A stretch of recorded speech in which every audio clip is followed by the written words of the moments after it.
দেশে প্রথমবারের মতো স্বয়ংক্রিয় জ্বালানি বিপণন ডিপোর কার্যক্রম শুরু হলো কুমিল্লায়, যাতে খরচ হয় প্রায় 118 কোটি টাকা। সংশ্লিষ্টরা জানান, এই ডিপো থেকে জ্বালানি যাবে কুমিল্লা, লক্ষ্মীপুর, ফেনী ও নোয়াখালীতে, যাতে কমবে সরবরাহের সময়, সাশ্রয় হবে বিপুল অর্থ। যেখান থেকে বছরের সরবরাহ করা যাবে সর্বোচ্চ 50 লাখ টন জ্বালানি।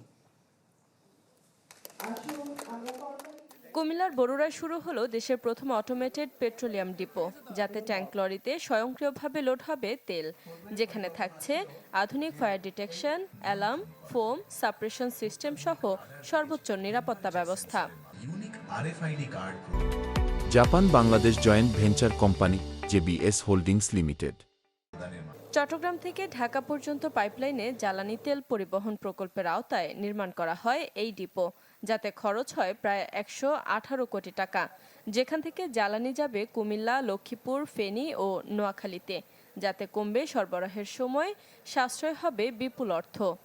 কুমিল্লাতে অর্থনীতির যে জোয়ার, সেটি আরেকটি পালক যুক্ত হলো।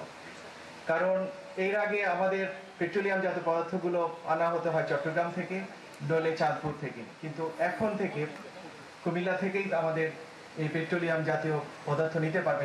ডিপোতে ব্যবহার করা হচ্ছে RFID কার্ড ব্যবস্থা, যা বাড়াবে সরবরাহ ব্যবস্থার দক্ষতাও। এর মাধ্যমে আমাদের জ্বালানি ক্ষেত্রে নতুন একটি অধ্যায়ের রচনা হবে। আমরা আশা করছি ভবিষ্যতে এই জাতীয় আরও বেশ কয়েকটি অধ্যায় রচনা হবে এবং বাংলাদেশ একটি স্বয়ংসম্পূর্ণ জ্বালানি ব্যবস্থাপনা পাবে। বিপিসির কর্মকর্তারা জানান, পরিকল্পনা রয়েছে সারা দেশে অটোমেশন পদ্ধতি চালুর। একটা ডিপো চালু হওয়া মানে এখানে কিছু মানুষের কর্মসংস্থান হবে। এখানে প্রতিদিন 100-150 ট্রাক আসবে যাবে, মানুষের মোবিলিটি বাড়বে। এটা জাতীয় সম্পত্তি, সবাই মিলেই নিরাপত্তার বিধান করতে হবে। সর্বোচ্চ প্রযুক্তির ব্যবহার করে বিপিসির এই ডিপো থেকে বছরে সরবরাহ করা যাবে সর্বোচ্চ 50 লাখ টন জ্বালানি। Desk report, channel 24।